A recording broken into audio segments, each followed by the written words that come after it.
Cuando se despejó el humo de las armas el 1 de junio de 1916, ¿qué sucedió exactamente en la batalla de Jutlandia? ¿Quién había ganado? ¿Quién había perdido?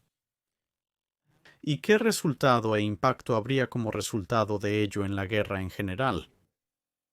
Bueno, el resultado de la batalla no fue inmediatamente claro para ninguno de los lados, e incluso la propaganda comenzaría casi de inmediato. En este aspecto, los alemanes anotaron primero.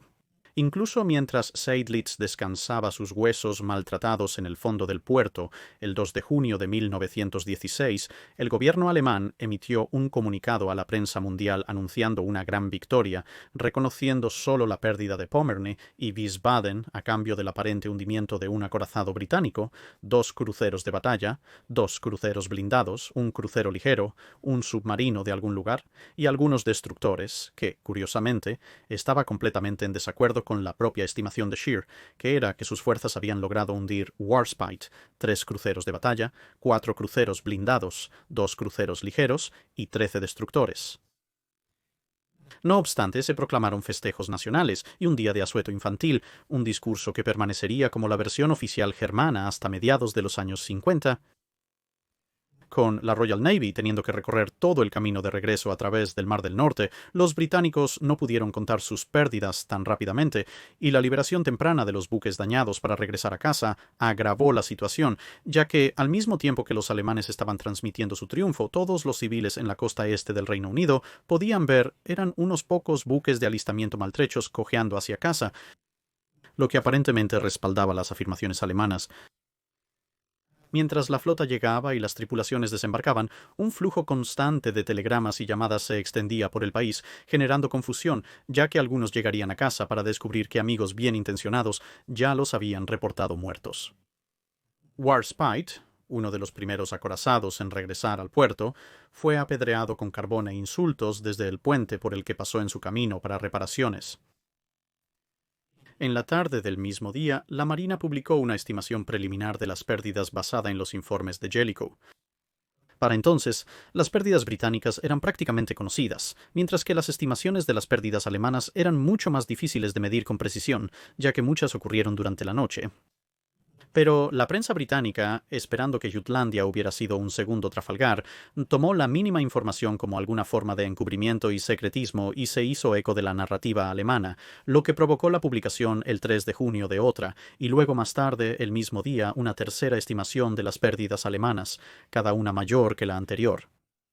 Finalmente, la Marina de Guerra afirmaría que 2 acorazados Dreadnought y un acorazado Pre-Dreadnought definitivamente se hundieron junto con otro acorazado Dreadnought y un crucero de batalla, o posiblemente 2 acorazados Dreadnought, más como probablemente hundidos junto con 5 cruceros ligeros, 9 torpederos de los cuales 3 se consideraban solo probables y 4 submarinos, siendo 3 de estos considerados solo probables. Aún así, la narrativa alemana prevaleció durante la mayor parte de la semana, hasta que el séptimo, incapaz de ocultarlo más tiempo, la flota de alta mar también admitió la pérdida de Lützow y Rostock, aunque la pérdida de Elbing todavía se ocultaba, posiblemente debido a la embarazosa naturaleza de la pérdida para uno de su propio bando. La publicación de las pérdidas británicas por la Marina de Guerra, que coincidían o superaban las afirmaciones alemanas, comenzó a cambiar la opinión pública. La única diferencia fue que las pérdidas de buques capitales eran 3 cruceros de batalla, no un acorazado Dreadnought, y 2 cruceros de batalla. La admisión alemana de ocultar algunas pérdidas dañó su credibilidad y persuadió a muchos a creer las afirmaciones especulativas de la Marina de Guerra. Así, para finales de junio, la prensa internacional se inclinaba hacia la sensación de una victoria británica parcial, realzada por más información que mostraba que la batalla había terminado con la flota de alta mar corriendo hacia el puerto, y la gran flota frente a la costa alemana buscando una pelea, con la tonada que se publicó en un periódico que decía: «Los alemanes gritan que hemos ganado, pero es una visión curiosa, cuando son los conquistadores los que huyen, y los vencidos los que persiguen». O como lo expresa sin sutileza un periódico estadounidense, el prisionero agredió a su carcelero pero sigue encarcelado. Para Julio, la pérdida de vidas mucho peor en la batalla del Somme dejó el argumento en curso fuera de la mente de la mayoría de las personas por el momento. Pero en verdad, ¿qué había sucedido realmente? En términos de bajas, los británicos sin duda habían salido peor, con 6.784 muertos contra 3.039 del lado alemán. La mayoría de las muertes en ambos lados provenían de barcos que se habían hundido con todas las manos, o casi. Los británicos también habían perdido 113.300 toneladas de envío contra 62.300 toneladas del lado alemán, con las pérdidas verdaderas reales que consisten en el lado británico: los cruceros de batalla Indefatigable, Queen Mary e Invincible, los cruceros blindados Black Prince, Warrior y Defense, el líder de la flotilla Tipperary, y los destructores Shark, Sparrowhawk, Turbulent, Ardent, Fortune, Nomad y Nestor. Del lado alemán habían perdido el crucero de batalla Lützow, el acorazado Pre-Dreadnought Pommern, los cruceros ligeros Frauenlob, Elbing, Rostock y Wiesbaden, y los destructores o barcos torpederos pesados V-48, S-35, V-27, V-4 y V-29. Sin embargo, los barcos capitales dañados contaban una historia diferente. En términos de barcos capitales, los buques británicos que estaban dañados y necesitaban reparación eran los acorazados Barham, Warspite, Malaya, Colossus y Marlborough, y los cruceros de batalla Lion, Princess Royal, Tiger y New Zealand, aunque de todos estos, Colossus y New Zealand solo estaban superficialmente dañados y podrían volver a navegar inmediatamente si fuera necesario. Del lado alemán, los daños consistieron en los acorazados König, Großer Kurfürst, Markgraf, Kaiser, Helgoland y Schleswig-Holstein. Todos necesitaban reparaciones, junto con los cruceros de batalla Dirflinger, Sidlitz, Moltke y von der Tann, también fuera de acción. Pero además de esto, sin contar los cruceros y por debajo, el tiempo necesario para la reparación también era muy diferente. Al día siguiente de la batalla, la Marina Real aún podía desplegar 23 acorazados y 4 cruceros de batalla, y se declaró lista para la acción. La flota alemana se redujo a 10 acorazados operativos y sin cruceros de batalla, y no podría zarpar durante bastante tiempo. Para fin de mes, el His Majesty's Ship Queen Elizabeth, Emperor of India, y Her Majesty's Australian Ship Australia, todos los cuales se habían perdido la batalla, estaban de vuelta en la línea de frente, al igual que el His Majesty's Ship Royal Sovereign, que acababa de terminar de prepararse, dejando la línea de batalla británica en realidad más fuerte de lo que había sido antes de la pelea. Durante julio, Princess Royal, Barham, Tiger y, sorprendentemente, Warspite volvieron a la flota, con Lion siguiéndolos poco después, aunque todavía faltaba la torreta Q. Aunque muchos barcos alemanes volverían a la acción en estos 2 meses, algunos, incluyendo varios cruceros de batalla, permanecerían en reparación por varios meses más. No habría reemplazo para el perdido Lützow hasta el próximo año, cuando se encargó el Seiner Majestat Schiff Hindenburg, y el único acorazado adicional de 1916 sería el Bayern, mientras que los británicos agregarían el acorazado Resolution a las filas junto a los cruceros de batalla Renown y Repulse, con Ramillies llegando en 1917.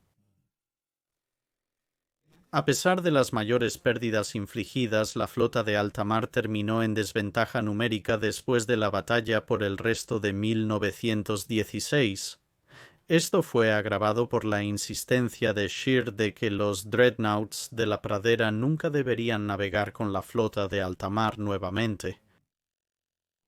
Estratégicamente, Scheer fue muy claro con sus superiores de que la flota de alta mar no podría resistir otra batalla como esa, y con una excursión de verano casi interceptada por la gran flota nuevamente, abandonó la idea de ir tras una parte aislada de ella. La Real Armada estaba claramente al tanto de la táctica, y él no tenía intención de luchar contra toda la gran flota en otra batalla de conjunto. En cambio, enviaría partes de la flota de alta mar tras los rusos en 1917 e intensificaría la guerra submarina contra los británicos. En términos de quién ganó, entonces no hay una respuesta directa e inequívoca. A nivel estratégico, los británicos mantuvieron el campo al final de la lucha, todavía tenían control del mar y tenían la flota más fuerte al día siguiente, y disuadieron la mayoría de los esfuerzos alemanes posteriores por disputar cualquiera de estos. También mantuvieron el bloqueo de Alemania, que continuaría teniendo impactos significativos en la industria de guerra alemana y el suministro de alimentos. Pero al mismo tiempo, la flota alemana aún existía con una cantidad considerable de fuerza y no había sufrido pérdidas masivas en la acción, lo que significa que la gran flota y la flota de cruceros de batalla aún estarían en gran medida confinadas a vigilar a los alemanes durante el resto de la guerra, en lugar de poder actuar de manera más directa en otros lugares. Es fácil señalar las pérdidas totales y decir que es una derrota completa para los británicos. Sin embargo, al igual que con el lado estratégico, en mi opinión, es más matizado que eso. Realmente tenías 4 flotas en el mar: la flota de alta mar, el primer grupo de exploración, la flota de cruceros de batalla y la gran flota bajo Scheer, Hipper, Beatty y Jellicoe, respectivamente, y libraron algunas acciones muy separadas. Aunque las diversas fases de la batalla se pueden dividir de varias formas, uno de los conjuntos de divisiones más comunes es la carrera hacia el sur, la carrera hacia el norte, la primera acción de la flota, la segunda acción de la flota y las acciones nocturnas. Pero creo que hay otra forma de verlo: Beatty versus Hipper and Jellicoe versus Scheer. Ahora, la última parte, que comprende las últimas 3 fases de la división tradicional de la batalla, incluye a los cruceros de batalla de ambos lados y a sus comandantes, pero ahora están en roles subordinados. Mientras que en las primeras 2 fases es básicamente Beatty contra Hipper, si dividimos esas 2 acciones en el punto en el que la gran flota abre fuego contra la flota de alta mar a las 1831. Entonces, el marcador, si quieres, en la pelea de Beatty contra Hipper es de pérdidas británicas: los cruceros de batalla Indefatigable, Queen Mary e Invincible, los cruceros blindados Black Prince y Warrior, y los destructores Shark, Nomad y Nestor. Mientras que del lado alemán pierden el crucero ligero Wiesbaden y los destructores 27, 27, 27, 27, 27 y 27, 27, 27, 27, 29. Además, los británicos tienen a Barham, Warspite, Malaya, Lion, Princess Royal, Tiger y New Zealand, todos dañados, mientras que del lado alemán, Lützow está gravemente dañado con Deflinger, Seydlitz, Moltke y von der Tann, sufriendo diversos grados de daño. Después de 1831, cuando se convierte en Jellicoe contra Scheer, los británicos pierden el crucero blindado Black Prince, el líder de la flotilla Tipperary y los destructores Sparrowhawk, Turbulent, Ardent y Fortune, mientras que los alemanes pierden el crucero de batalla Lützow, el pre-dreadnought Pommerne, los cruceros ligeros Frauenlob, Elbing y Rostock y los destructores 27, 27, 27, 27, 28, S-35 y 27, 27, 4. En cuanto a daños, los británicos tienen daños leves en el His Majesty's Ship Colossus y daños graves en el His Majesty's Ship Marlborough, mientras que del lado alemán los acorazados König, Grosser Kurfürst, Markgraf, Kaiser, Helgoland y Schleswig-Holstein están todos dañados, y los cruceros de batalla Der Flinger, Seydlitz, Moltke y von der Tann también están todos gravemente dañados. Yo diría que Jutlandia tácticamente fue un juego de 2 mitades. Hipper ganó decisivamente la primera mitad contra Beatty, pero Jellicoe ganó igualmente de manera decisiva la segunda mitad contra Scheer. Una vez disipado el humo, definitivamente había lecciones técnicas que todos debían aprender. Los británicos identificaron varios problemas clave: el desempeño de los proyectiles, las comunicaciones y la alarmante propensión de varios barcos a desintegrarse abruptamente durante el combate. También se identificó un área menos urgente, pero aún importante, para mejorar en la artillería, especialmente entre los cruceros de batalla. El rendimiento de los proyectiles era preocupante. Se habían visto muchos impactos y las grandes bolas de fuego resultantes habían sido impresionantes, lo que llevó a muchos a pensar que se habían hundido más barcos alemanes de lo que realmente era, ya que un impacto que generara ese tipo de explosión seguramente habría sido fatal. La costumbre alemana de zigzaguear bajo fuego y la propensión de varios de sus barcos a inclinarse considerablemente al hacerlo contribuyó a esta percepción, ya que los observadores británicos verían lo que parecía ser un impacto devastador o una serie de impactos, seguido por el barco alemán que parecía desviarse de la línea con una inclinación pronunciada, lo que tomaron como una indicación segura de una inundación interna masiva y rápida. De hecho, la mayor inclinación de algunos barcos se combinaba con un fallo de los proyectiles británicos. Específicamente, muchas de las granadas estaban detonando, ya sea lo suficientemente cerca, al contacto, o muy poco después de comenzar a penetrar, lo que significaba que la mayoría de su poder explosivo se estaba desperdiciando en el aire, lo que era la causa de las grandes explosiones que los británicos observaban, en lugar de llegar profundamente al barco y provocar una detonación mucho mayor, solo parte de la cual escaparía a través del agujero de la granada, y por lo tanto los dos posibles escenarios parecían similares desde la distancia y los británicos, sin saber sobre los problemas de rendimiento de las granadas, asumieron lo último. La causa de esto fue doble. En algunos aspectos y en algunos ángulos de caída, especialmente a largas distancias, las granadas británicas eran demasiado frágiles y simplemente se rompían, pero más generalmente en las distancias más cortas en las que se había ejercido gran parte del fuego de artillería. El explosivo Lyddite que se usaba como carga de ruptura era muy potente, pero también altamente sensible. En un proyectil perforante de armadura, la carga principal debe ser resistente a impactos, activándose con un detonador de fusible. Este fusible puede ajustarse con un retraso que permite su iniciación por impacto, pero solo se activa cuando el proyectil ha penetrado más en el objetivo. Sin embargo, resultó que el Lyddite era tan sensible que podía ser iniciado por el impacto del choque sin ninguna referencia al fusible. Como resultado, varias docenas de impactos en la coraza, barbeta y torreta alemanas que por todos los derechos deberían haber atravesado y causado un daño horrendo a sus objetivos al abrir sus costados, destrozar sus calderas y motores, desgarrar sus depósitos de municiones o volar torretas, simplemente, citando textualmente, hundieron placas exteriores, rompieron trozos de armadura o desactivaron torretas, permitiendo que los barcos alemanes se mantuvieran vivos y en muchos casos siguieran luchando, en algunos casos incluso volviendo a poner en acción armas desactivadas después de algún trabajo mientras estaban bajo fuego. Este problema por sí solo, si se abordaba correctamente, tenía el potencial de reescribir completamente la tabla de pérdidas de la batalla, con un análisis posterior que concluía que posiblemente hasta media docena más de buques capitales alemanes podrían haber sido enviados al fondo si se hubieran utilizado las municiones adecuadas. Pero lamentablemente esto no fue del todo un nuevo descubrimiento. Jellicoe, siendo el tercer señor del mar durante el apogeo de la carrera armamentista naval antes de la guerra, identificó varios de estos problemas en las pruebas de artillería y solicitó a la Junta de Ordenanzas el desarrollo de nuevas municiones para solucionarlos. Sin embargo, el problema no se había resuelto completamente cuando Jellicoe fue asignado a un nuevo puesto unos meses después y sus sucesores no lograron dar seguimiento al problema. Los propios alemanes, tras analizar los daños a sus barcos, reconocieron cuántas escapadas afortunadas habían tenido, con Hipper aparentemente comentando más tarde que no fue nada más que la mala calidad de sus cargas explosivas lo que nos salvó del desastre. La ineficacia de los proyectiles británicos se volvió motivo de burla en las reuniones de oficiales navales alemanes, lo cual se filtró a los británicos mediante contactos sociales en marinas neutrales.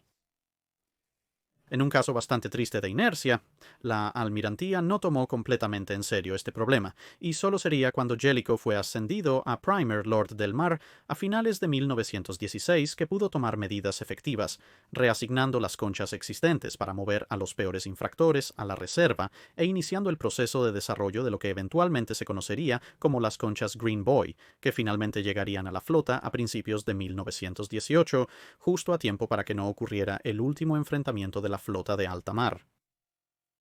Después de la guerra, las pruebas de estos proyectiles contra el acorazado alemán Baden mostraron que el nuevo tipo tenía un rendimiento considerablemente mejorado.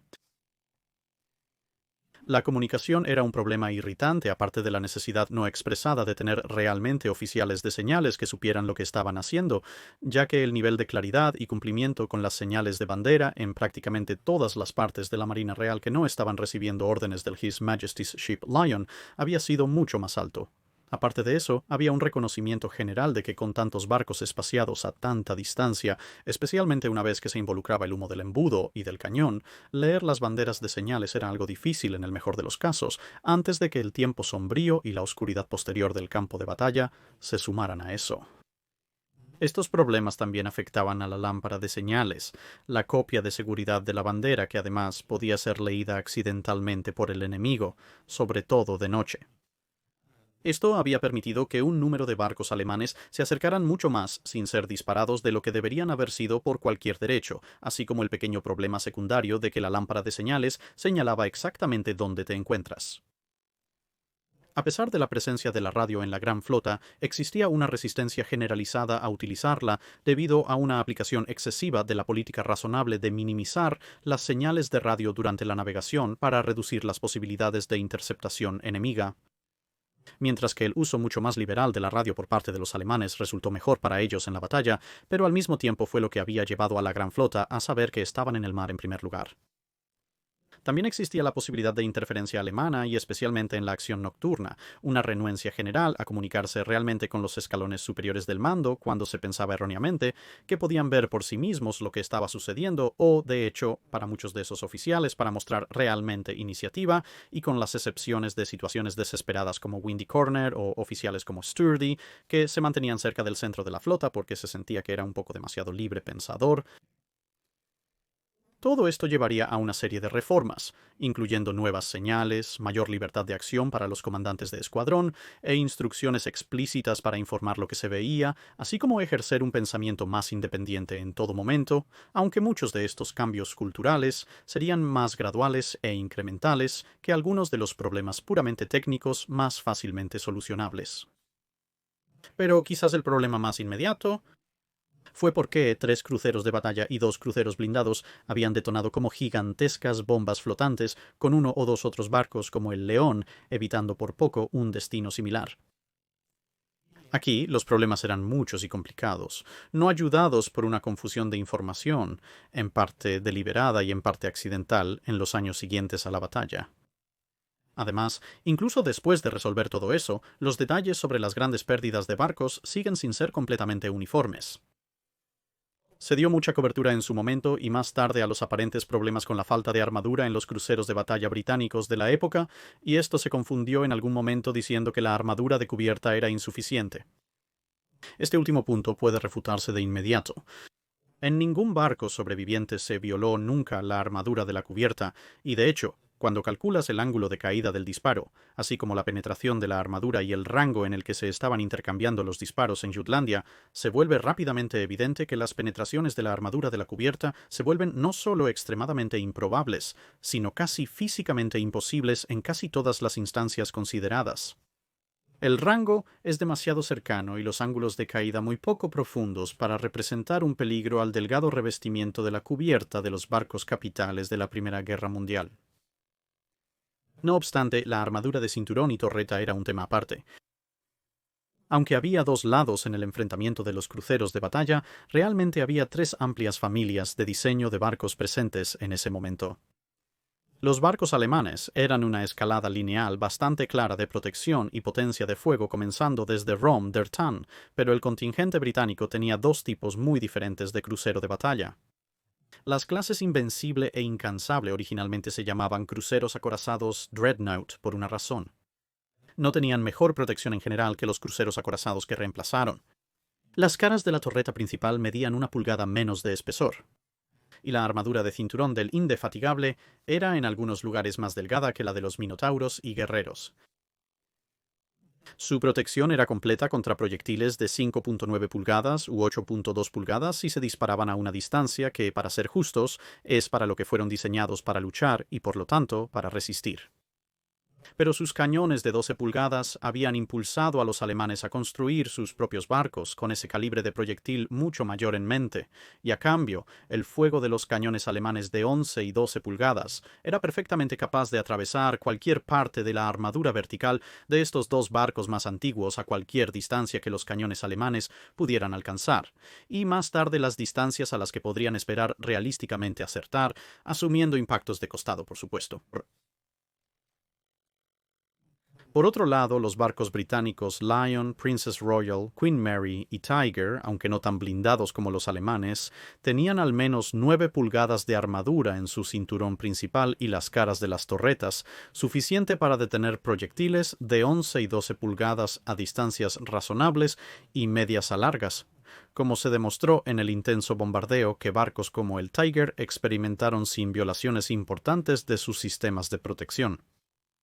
Por lo tanto, una afirmación general y perezosa de que los cruceros de batalla británicos estaban demasiado poco blindados no se ajusta a los hechos.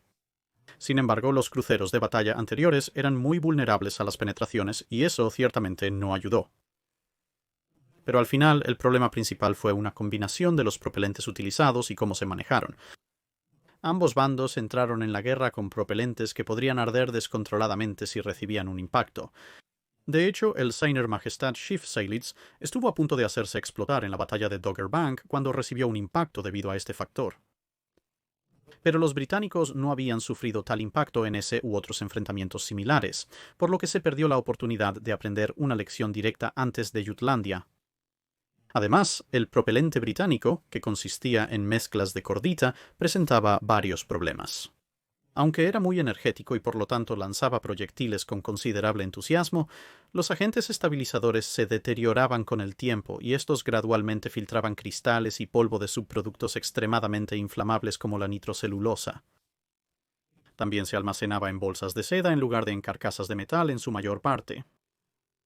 Pero estos riesgos eran manejables y los barcos habían entrado en servicio con un sistema de puertas de flash diseñadas para bloquear la propagación del flash de ignición de una explosión que ocurra cerca de los depósitos de municiones, junto con controles estrictos sobre cuántas cargas se permitían fuera del depósito en cualquier momento dado, así como protocolos de monitoreo y reemplazo para la cordita degradada.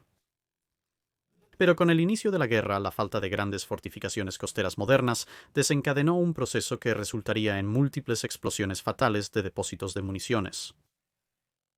Debido a que la costa estaba expuesta, el primer grupo de exploración comenzó incursiones diseñadas para atraer a la flota británica, y sin fortificaciones los británicos tuvieron que responder con buques de guerra. Pero Scapa Flow estaba demasiado lejos para proteger Scarborough, incluso con Room 40 entrando en línea, por lo que los barcos más rápidos, la flota de cruceros de batalla, se trasladaron más al sur a Rosyth, donde podrían estar más cerca y así podrían contrarrestar las incursiones alemanas. Mientras que Scapa Flow era un vasto anclaje en medio de prácticamente la nada en ese momento, esto permitió a la gran flota realizar prácticas regulares de artillería, pero el nuevo hogar de la flota de cruceros de batalla estaba en el fiordo de Forth, el estuario del río Forth, cerca de Edimburgo. El cuerpo de agua era muy estrecho para prácticas de artillería de largo alcance, y los sonidos de los disparos y explosiones habrían molestado a los residentes locales. Salir al mar para practicar tiro con artillería de manera regular era tanto costoso como algo peligroso, y los diversos encuentros con submarinos y minas que resultaron en la pérdida del His Majesty's Ship Aboukir, Hogue, Cressy y Audacious pesaban bastante en cualquier decisión de desplegarse fuera de la batalla en esos primeros años de la guerra. Esto provocó una disminución en la capacidad de los cruceros de batalla para realizar disparos de artillería precisos a larga distancia, por lo que se encontró un sustituto que también se adaptaba a las condiciones de la tasa de fuego del anclaje. Específicamente, la práctica de hacer buenas estimaciones de artillería de largo alcance rápidamente no se pudo mantener, entonces se razonó que la capacidad de disparar rápidamente los cañones compensaría esto, ya que múltiples medias salvas en rápida sucesión permitirían en teoría a un barco dirigir sus proyectiles al objetivo en aproximadamente el mismo tiempo que un barco más lento y preciso podría encontrar el rango por el método normal. Sin embargo, esta tasa de fuego superó la velocidad a la que las diversas puertas e interbloqueos de flash permitían que se trajera nueva munición desde los depósitos, por lo que estos dispositivos de seguridad, dependiendo de qué informe creas, fueron eliminados o bloqueados para permitir que las conchas y cargas pasaran más rápido. Aún así, esto no fue suficiente, por lo que también se almacenarían cargas adicionales en las torretas y cámaras de trabajo, dando una ventaja al acopio que el sistema de transporte de municiones, ahora más rápido, debería, en teoría, poder mantener lleno el tiempo suficiente para concluir un intercambio de artillería. En teoría, si uno golpea lo suficientemente rápido, se eliminaría al enemigo antes de que pudieran alcanzar tu rango, evitando así el fuego de respuesta. Para ser claro, la idea general de mejorar las tasas de fuego, y por lo tanto necesitar más munición, se remonta a antes de la guerra, y parece haberse extendido en cierto grado a lo largo de toda la Royal Navy, pero fue la combinación de factores mencionada anteriormente la que intensificó una práctica ya de por sí algo insegura, hasta convertirla en una desastrosa en la flota de cruceros de batalla. A medida que avanzaba la guerra y se disponía además Queen Elizabeth's rápidos, se desarrolló un sistema para reintegrar la flota de cruceros de batalla al juego de artillería precisa rotando escuadrones hasta Scapa Flow para practicar, y de hecho fue esto lo que vio al 5º Escuadrón de Batalla navegar con Beatty y al 3er Escuadrón de Cruceros de Batalla navegar con Jellicoe el día de la batalla. El beneficio del entrenamiento de artillería se vio en el derribo de Lutzow por parte de Invincible en su breve ventana de compromiso.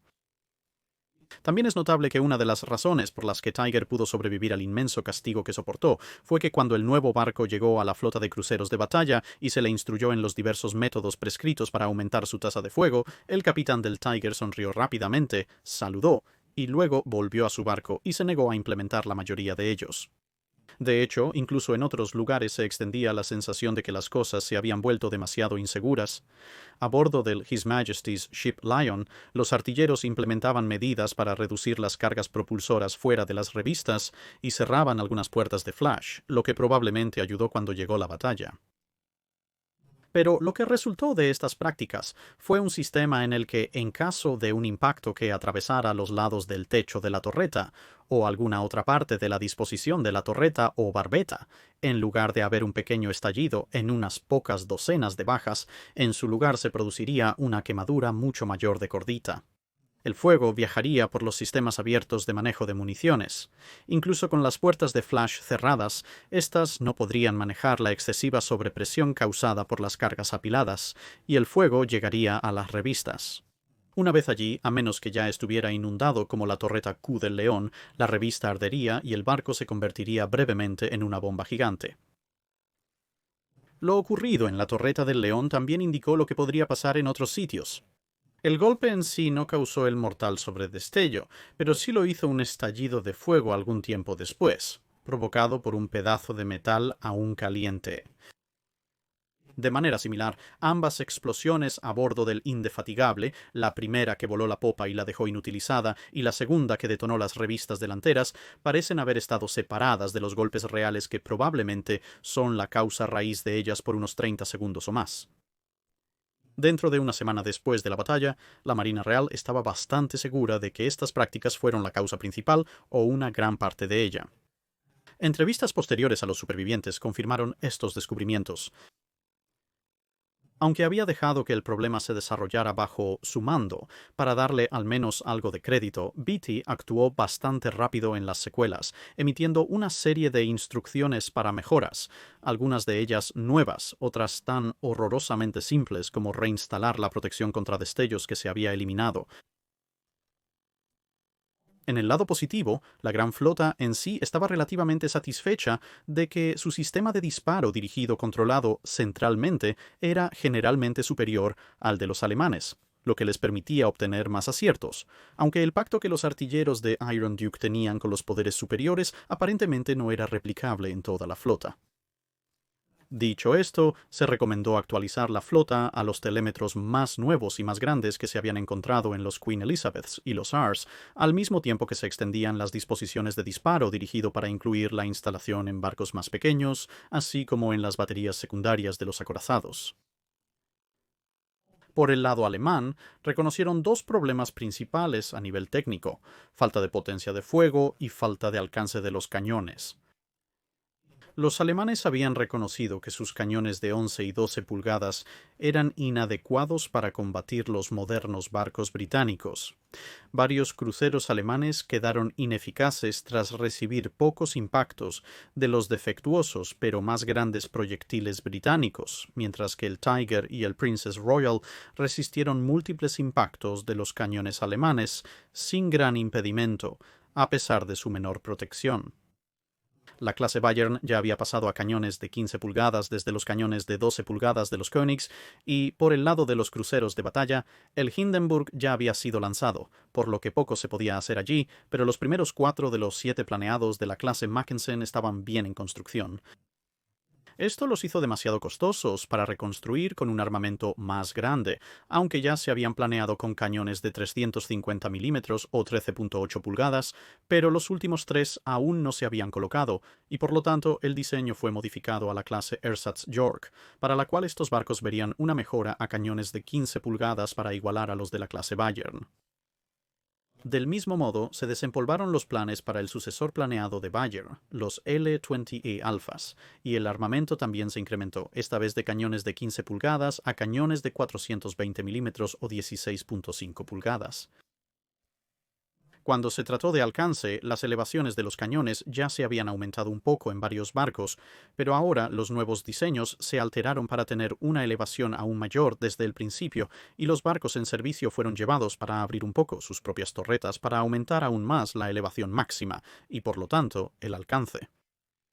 Hipper había sido muy consciente de la posibilidad de ser superado en alcance en sus combates, y aunque los errores de Beatty le habían permitido entrar en rango mientras la flota de cruceros de batalla desechaba esa ventaja particular, el hecho de que los Queen Elizabeths habían podido participar varios minutos antes de que él pudiera siquiera intentar una respuesta pesó mucho en sus recomendaciones después de la batalla. A largo plazo, la flota de alta mar rara vez saldría en busca de una acción de flota y, de hecho, se retiraría si parecía que la gran flota estaba fuera. En 1918, los marineros de la flota de alta mar se amotinaron en lugar de obedecer una orden de navegar contra los británicos, que habían sido reforzados por el sexto escuadrón de batalla de buques de guerra estadounidenses. La mayor parte de la flota sería llevada a flujo de desguace bajo los cañones de la gran flota para luego hundirse cuando parecía que la flota iba a ser entregada a los aliados victoriosos. Habiendo servido junto a Hipper en el primer grupo de exploración, Raeder pasaría a comandar la Kriegsmarine durante gran parte de la Segunda Guerra Mundial. La Marina Real aprendería mucho de la batalla de Jutlandia. El control se relajó, se fomentó la agresión y se intensificó el entrenamiento para el combate nocturno. Muchos de los oficiales presentes en Jutlandia pasarían a comandar teatros y flotas en la Segunda Guerra Mundial, estableciendo un tono para la conducta de la Marina Real en ese conflicto particular. Pero nunca más las flotas de batalla masivas se enfrentarían entre sí en alta mar. El Tratado de Washington marcaría el fin de tales vastas líneas de batalla en sí mismas, y la próxima vez que las grandes flotas del mundo se enfrentaran, sería con ellas dispersas por todo el mundo en una docena de acciones más pequeñas, todas bajo la sombra de aviones y portaaviones, que eventualmente suplantarían al acorazado como el buque capital de una gran marina.